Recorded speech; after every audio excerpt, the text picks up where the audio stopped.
ಕಸಬಿಗೆ ತಕ್ಕಂತೆ ಸಂತೆಪೇಟೆ, ಗುಡಿ ಗೋಪುರ, ವಸತಿಗೆ ತಕ್ಕಂತೆ ಕೆರೆ ಕುಂಟೆಗಳನ್ನು ನಿರ್ಮಿಸಿ ಮಾದರಿ ನಗರ ನಿರ್ಮಾಣಕ್ಕೆ ಕಾರಣರಾದ ನಾಡಪ್ರಭು ಕೆಂಪೇಗೌಡರ ಜಾತ್ಯತೀತ ಮನೋಭಾವ ಎಲ್ಲರೂ ಸ್ಮರಿಸುವಂತದ್ದು ಎಂದು ಶಾಸಕ ಟಿ. ರಘುಮೂರ್ತಿ ಹೇಳಿದರು. ನಗರದ ತಾಲೂಕು ಕಚೇರಿ ಸಭಾಂಗಣದಲ್ಲಿ ರಾಷ್ಟ್ರೀಯ ಹಬ್ಬಗಳ ಆಚರಣಾ ಸಮಿತಿ ಹಾಗೂ ಒಕ್ಕಲಿಗ ಸಮುದಾಯ ವತಿಯಿಂದ ಆಯೋಜಿಸಿದ್ದ ಕೆಂಪೇಗೌಡ ಜಯಂತಿ ಕಾರ್ಯಕ್ರಮವನ್ನು ಉದ್ಘಾಟಿಸಿ ಮಾತನಾಡಿದರು.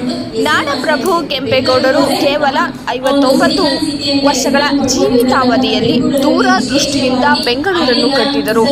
ಎಲ್ಲಾ ಸಮುದಾಯದವರು ಸಹ ಬಾಳ್ವೆಯಿಂದ ಜೀವನ ನಡೆಸುವಂತೆ ಮಾಡುವ ಮೂಲಕ ಧಾರ್ಮಿಕ, ಸಾಂಸ್ಕೃತಿಕ, ಜಾನಪದ ಕಲೆಗಳ ಬೆಳವಣಿಗೆಗೆ ಜೊತೆಗೆ ಎಲ್ಲ ಸಮುದಾಯದವರಿಗೆ ಅಧಿಕಾರ, ಶಿಕ್ಷಣ, ಸವಲತ್ತನ್ನು ನಾಡಪ್ರಭು ಕೆಂಪೇಗೌಡರು ನೀಡಿದ್ದರು ಎಂದು ಹೇಳಿದರು.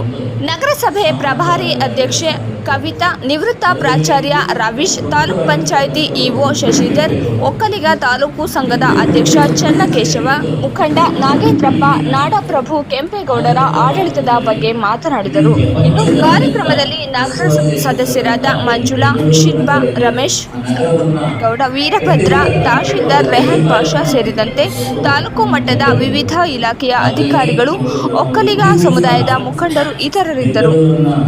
ನಿರ್ಮಾಣ ಮಾಡಿರ್ತಕ್ಕಂಥ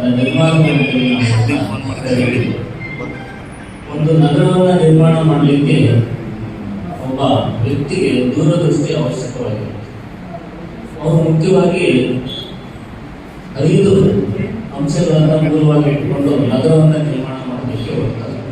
ಒಂದನೇದು ಪೇಟೆ, ಕೋಟೆ, ಕೆರೆ, ಗುಡಿ ಮತ್ತು ಉದ್ಯಾನ. ಈ 5 ಅಂಶಗಳು ಮೊದಲಿಗೆ ಏನಾಗುತ್ತೆ, ಒಂದು ನಗರ ಸುಭದ್ರವಾಗಿರಬೇಕು ಅಂತಂದ್ರೆ ಅದಕ್ಕೆ ಕೋಟೆ ಮುಖ್ಯ. ಹಾಗಾಗಿ ಅವರು ಬೆಂಗಳೂರಿನ ಸುತ್ತ ನಾಡಿಗೆ ಕರ್ನಾಟಕದ ರಾಜಧಾನಿ ಬೆಂಗಳೂರು. ಆ ಬೆಂಗಳೂರನ್ನ ಕಟ್ಟಿದಂಥ ಹುಡುಗರು ನಮ್ಮ ಕೆಂಪೇಗೌಡರು. ಅವರು ಶಾಶ್ವತವಾಗಿ ಅವರು ಬದುಕಿದ್ದಾರೆ. ಅವರ ಜೊತೆ ಇನ್ನು ಕೆಲವರು ಅವನ್ನ ಮಾಡಲಿಕ್ಕೆ ಸಾಧ್ಯ. ಅದರಲ್ಲಿ ಕೆಂಪೇಗೌಡರು ಕೂಡ ಒಬ್ಬರಾಗ್ತಾರೆ. ಯಾಕಂದರೆ ನಮ್ಮ ಬೆಂಗಳೂರು ಎಲ್ಲ ಮಾತನಾಡಿದಂಥ ಬೆಂಗಳೂರು ಬೆಂಗಳೂರು ಈ ಪ್ರಪಂಚಕ್ಕೆ ಬೆಂಗಳೂರು ಅಂದರೆ ಎಲ್ಲ ದೇಶದವರು, ನಮ್ಮ ರಾಜ್ಯದ ಅಷ್ಟೇ ಅಲ್ಲ, ನಮ್ಮ ದೇಶದಲ್ಲಿರ್ತಕ್ಕಂಥ ರಾಜ್ಯದಲ್ಲ, ಬೇರೆ ಬೇರೆ ದೇಶದವರೆಲ್ಲರೂ ಕೂಡ ಭಾರತ ಇಂಡಿಯಾಕ್ಕೆ ಅಂದರೆ ಇಂಡಿಯಾದಲ್ಲಿ ಒಂದು ಪ್ರಸಿದ್ಧವಾದ ನಗರ ಅಂದರೆ ಬೆಂಗಳೂರು. ಅಂಥ ನಗರವನ್ನು ನಿರ್ಮಿಸಿದಂಥವರು ಕೆಂಪೇಗೌಡರು. ಅವರಿಗೆ ಬಹಳಷ್ಟು ದೂರದೃಷ್ಟಿ. ಯಾವುದೇ ಸಂದರ್ಭದಲ್ಲಿ ಆಗಿರ್ತಕ್ಕಂಥ ಸಂದರ್ಭಕ್ಕೆ ತಕ್ಕಂತೆಲ್ಲ ಅವರು ಯೋಜನೆ ಮಾಡಿದಾಗ ನೀವು 1000 ವರ್ಷಗಳಿಗೆ ಮುಂದೆ ಏನು ಆಗಬೇಕು ಅದನ್ನು ಚಿಂತನೆ ಮಾಡಿ ಆ ಬೆಂಗಳೂರನ್ನು ಕಟ್ಟಿದ್ದಾರೆ.